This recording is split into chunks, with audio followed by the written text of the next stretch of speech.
and get hyper-focused on how we could help them. And as we did that, it became clearer and clearer to us how important we were a software company at heart. But over time had really become a business services company because it was more than the software.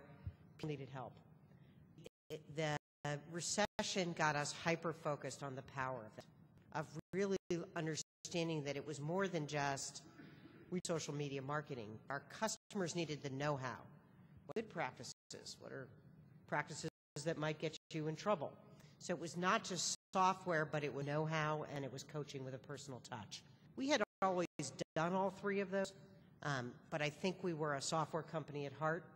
Now we're really clear that our value proposition is dramatically more than, and that again will be a lesson that will make us stronger, well past the end of the recession, whenever that happens. The economists say it's over, but our customers don't feel it's over in any way yet. And then just it really got our empathy way up in terms of making sure we were hearing our customers' pain. Christina. So, the recession for us was not the primary driver for decision making. We launched the company in 2005, and in the midst of this recession, we raised 2 rounds of financing. A lot of money, actually.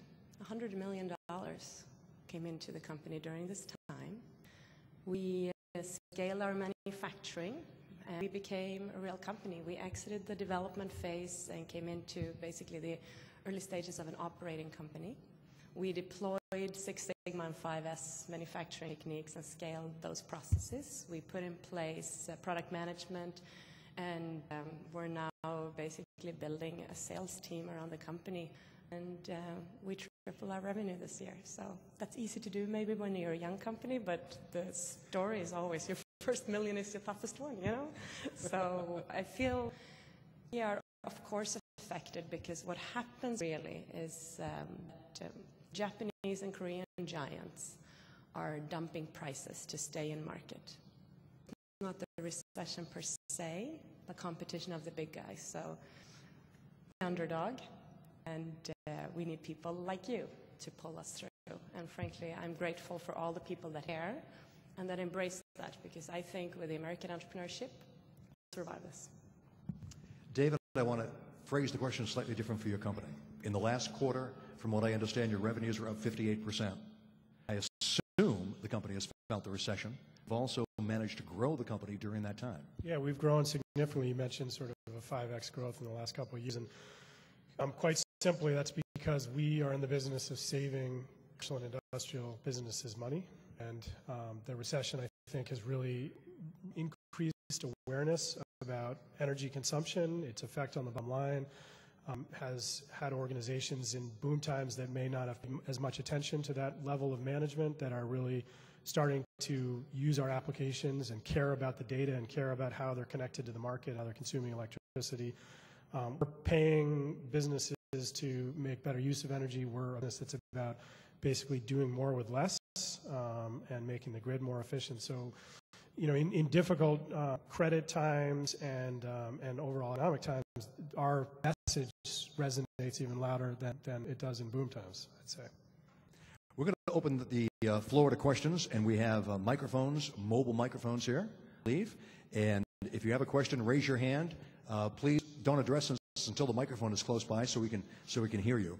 I wanted to ask you also about international competition. In the business of reporting business news, every so often you're hit right between the eyes with the reality of the marketplace. And a CEO of a Massachusetts-based solar company said to me recently, yes, we are going to build our factory in China.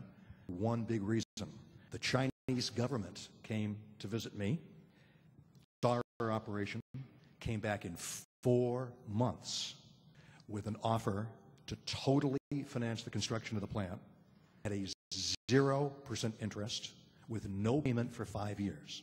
He looked at me and said, how can you say no to that? How can a CEO say no to that? International competition is fierce. All of your companies. Tell me about that. How can you compete internationally, because I know that you're expanding internationally, and still keep your prices, your service competitive international basis?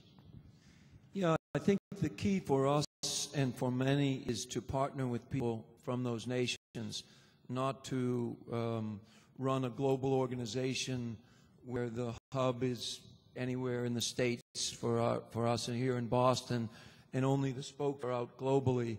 I think you have to put hubs on each continent and sometimes in each country. So you need intelligence and high-level and mid-level management, and the only way to do that, in my opinion, is to share equity in some way with the business there. That doesn't mean you have to up the ultimate equity of your business, but if something's going to be profitable on their turf, make sure when you're making a dollar, they make a dollar. I think that's the way that we're looking at it. The other way that is important for us is that we think of life as good, only not as an American message, but as a human message. Something that's centrally important to us is the Life is Good Kids Foundation, and so for every T-shirt that we sell, we want to be helping children. And if we're making and selling T-shirts in the U.S., we're helping children here. If we're going to be selling T-shirts in India or selling T-shirts in China, we ought to be helping children there. And we believe that since that has resonated for consumers here in the U.S., why wouldn't it resonate from consumers there? Same in Europe, same in South America. So they're basic principles, but most of the examples you look at don't follow them. Gail, do you feel that as well, international competition?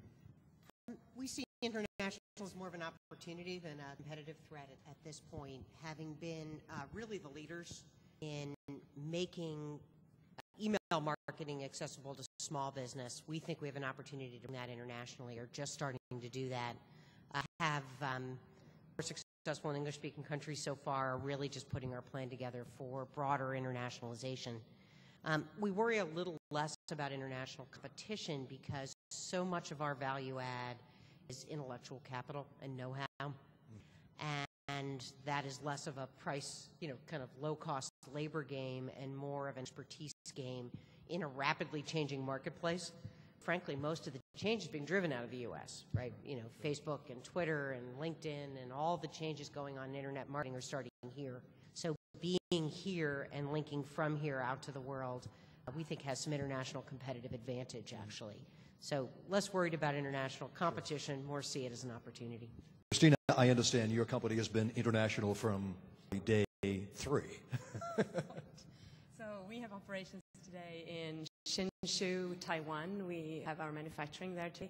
We have sales in Taiwan, Beijing, in Stockholm, in Brussels, in Boston, of course, and Midwest. So we have been in a global company, and I think a little bit because of the team that came together to make this company real, had a lot of connections before and a lot of goodwill. We've also been embraced by multiple government, and I think we're a global player, and we're committed to staying that. Why'd you invite this girl? She's making us look bad. Did you just what he said? He just said, why do we invite... said you look nice. He can translate. It's all right. It's between the two of you. You can talk later. Yes, David. Gail's answer could have been, or is my answer as well. We see the international arena as a terrific opportunity for us more than a competitive threat for us. Our business is also based on intellectual capital and know-how and the IP and innovation that we've driven and created here, and really bringing those globally. We're currently serving all of our markets, including the UK and Canada, from our network operations center here. It can be a global network from here. So it's really based on it's based on the innovation that we're developing here. Nowhere else in the world does demand response exist. The U.S. is much further ahead than the rest of the world, and we see it an opportunity for expansion. And I really credit the really Boston entrepreneurship and the technologists that we have here to have built the solutions that we've had that are applicable globally. And to also have such a favorable community here. If you look at the Commonwealth of Massachusetts with Governor Patrick and Ian Bolt, for example, we have a very large contract with the Commonwealth of Massachusetts where we're managing about 470 of their buildings and collecting all of their energy data and bringing it to them in a dashboard to really have a sort of one truth platform for all their energy costs and consumption data so that they can prioritize energy saving measures. And it's projects like that that are driving the innovation that we hopefully will bring to the global scale. You know, I've been hosting business breakfasts for many, many years, and this always happens. The first question is always tough, and then by the time we get to 10 o'clock, we have 25 hands up. So here's the spotlights. I can't see everybody's hand, but anybody have a question out there? Right over here. Right in front of you. Right over here. Let's start. Could you tell us your name first and your question? Just a moment. We can't hear you yet, but we will. My question is for David. I'd just like to know your views on feasibility of Cape Wind, and when you talk about affiliation with TVA, is that a company and a source of energy you see using in the future, and is it going to produce enough energy for the cost of constructing it and producing it, or will it be a player and a good player for this area? Well, so we've known the Cape Wind guys for a long time, and I give tremendous credit. I mean, when we were first out pitching to venture capitalists in the early 2000s for Enernoc, you know, they were into Cape Wind, and I give them tremendous credit for their sort of drive and determination to keep it on track. And wind energy is got to be part of the mix. It is it's going to, there's sort of the expression is, you know, there's not a silver bullet, but it's going to be a bunch of silver BBs that solve this problem. We need to find innovative solutions to get off of fossil fuels, to become more dependent in our energy consumption. And we have a tremendous wind resource here in Massachusetts and as a nation as a whole. So I think it's proven to work. It's growing very quickly. I can't comment specifically on the economics of the Cape Wind project because I'm not closest to that, but wind in general is a resource, and it also creates a lot of challenges for our business as well. I mean, wind is an intermittent resource, and so it's a little bit harder for grid operators to manage that intermittency. And hopefully, what we don't do as a society in the world, hopefully we don't build a megawatt of gas-fired peakers to back up every megawatt of wind we build. And we believe that demand response is a great way to firm up intermittent renewables by engaging end users so that we can couple the flexibility in demand with the generation of renewables to create a very cost-effective, clean, and reliable future. Christina, how do you feel about that? I was hoping I would get a chance. So wind blows at night. Batteries are on all the time, so we could basically store the energy and help you basically manage that. And it's ironic to me, actually, Anthony, that we have a chance to deploy this battery technology in storage and community storage, coupled with clean tech, both solar and wind, in the United States, in Europe, and in the most remote villages of China and India. So of the long-lasting, therefore, total cost of ownership. Indeed. Another question? Right in the back here. Yes. Hi. I'm asking a question about IBM has been into grid, computerizing grids, power grids. How is that, David Brewster? How is that similar to what you're doing or different what you're doing? Well, IBM is doing a lot in terms of the Smarter Planet initiative. I think more of their focus, I'm not sure, but I